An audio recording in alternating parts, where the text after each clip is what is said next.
So throughout this class, we're going to talk a lot about different graphic software, different graphic formats, because the different formats we use will determine where we're going to put our graphics and things like that. The one we're going to talk about today is the SVG format. The SVG stands for Scalable Vector Graphics, and this was it's like a programming language that's used to describe graphics on a page, either a web page or a cell phone or something like that. It's an XML format. It's about 10 to 12 years kind of old, and it hasn't been adopted by all the it hasn't been as popular as people thought it would be. One thing is it's not the easiest format to do, and it's so much easier just to take a picture with your digital camera and save it as a JPEG and slap it onto your web page than having to program. But you can see it is a graphic, and if you look at this one right here, you'll see this is one of them. You can have gradients, you have different colors. This is on the W3 page. They talk about the ability of the format.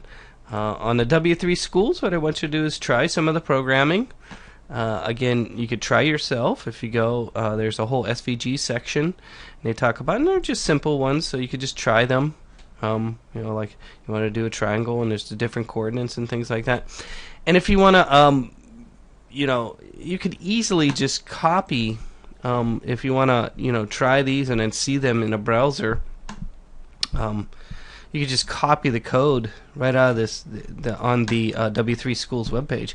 You just copy the code right here, and then put it into a basic text editor. I'm using a Windows computer here, so I can open up. If I can find this, a brand new Windows computer I've been learning myself here, into like Notepad, or any of the HTML editors, Dreamweaver or whatever HTML editor you have, and you could paste. Okay, so you can copy and paste. You could see some of the code here. The SVG is again an XML format, and this line right here just refers to what version of the SVG that this particular programming is using. As you can see, it just says circle. It has a position. It has a color. I believe that's a color.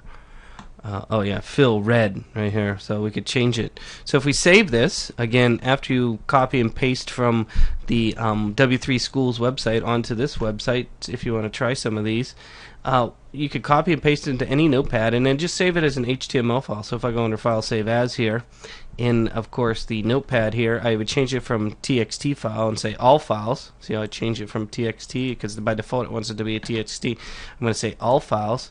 I'm just going to put it in a folder anywhere on your computer, and I'm going to call it SVG Test 2, because I've already made one right here. And then, of course, this is an HTML file. You can put the .html on the end right there. So make sure you put the .html on the end so that the computer knows what file format it is. Then if you wanted to see this in a browser, you could go and find your file. And let me just kind of close all this stuff here. I have it on the desktop here. I can open up my browser. I tend to use Firefox as my browser. And then I could just drag that into my browser from my... So find a file on my computer, and then just drag it into my browser to see it or open it, and you'll see this is my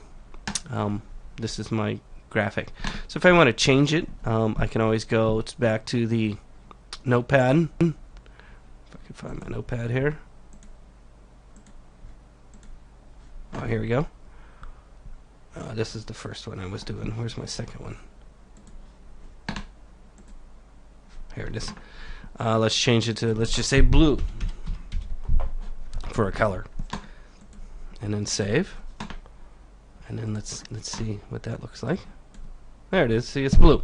So that's one way to use SVG, and if you don't have, and I'm going to say it right now, a lot easier way to make a SVG would be to use an application like Adobe Illustrator. So if you have Adobe Illustrator, and I know many of you already have Adobe Illustrator, you can actually use the Illustrator. So again, look at least on the web page, though, in the format here on the W3 Schools. There's some good sample pages that I've linked up some examples. There's some good examples here. I like the gradient ones, and they do have animated ones, so you can do simple animations and things.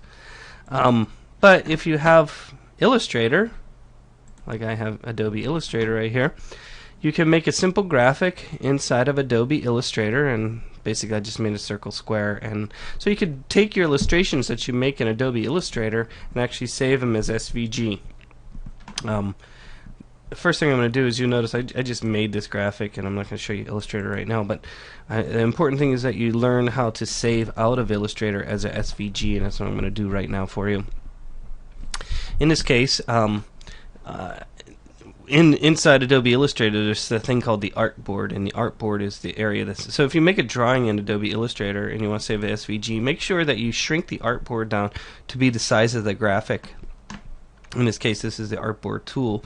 It's called the artboard tool, and it allows you to shrink down the artboard so it's about the size of the graphic. There it is. There it is. And then I'm going to save this, because I don't want to save everything. I just want to save that graphic. So I'm going to go, go underneath File, Save for Web and Device, Save for Web right here. Under the File, Save for Web. And then inside the Save for Web button, you're not going to be able to see this because this program is kind of... Oh, yeah, it allows me to shrink it down now. It's Adobe, I don't know why they make their windows so big. Like everybody has a giant monitor.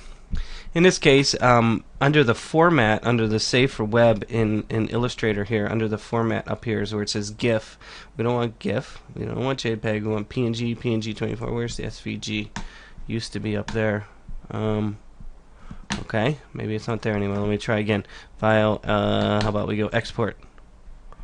And then I have SVG under there. I swear it was under the Save for Web in my older version. Let me try again. File, Save As. Oh, there we go. It's under File, Save As. You don't have to use the Save for Web. In the older versions of Illustrator, actually it was under the Save for Web and Device. It used to be called Save for Web and Device. So if you have like Illustrator CS4, CS5, or this is Illustrator CS6 that I just installed on this computer, and I found it under the Save As option, and I'm going to change it to my Baskoff logo. And then let's put it on. I'm going to put it on my desktop if I figure out how to get to the desktop. Oh, there it is, desktop. My samples. I'm going to hit save. And I guess there's different formats here. This is the first time I'm saving. Embedded, linked, yeah, let's do that. Well, it even gives you the option for the code. Oh, there it is. We could probably just steal the code from here.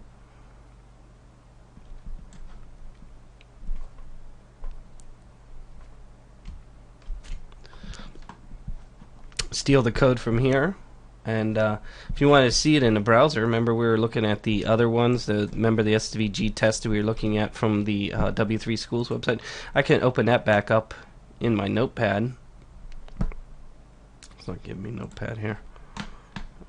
I guess I can just open the notepad here, and then let's just replace the SVG that they have right there with our new SVG we made in Illustrator. And let's save this as a separate name. Again, I'm going to save this as an HTML file, not a TXT file.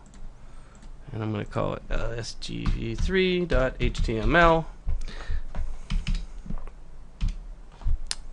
And hit save.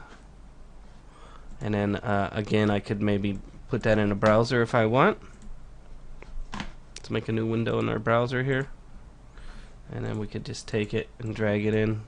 There we go. Oh, I think I made a mistake with my box right here. I think it's too small. Yeah. No, it looks right. I don't know why it got cut off.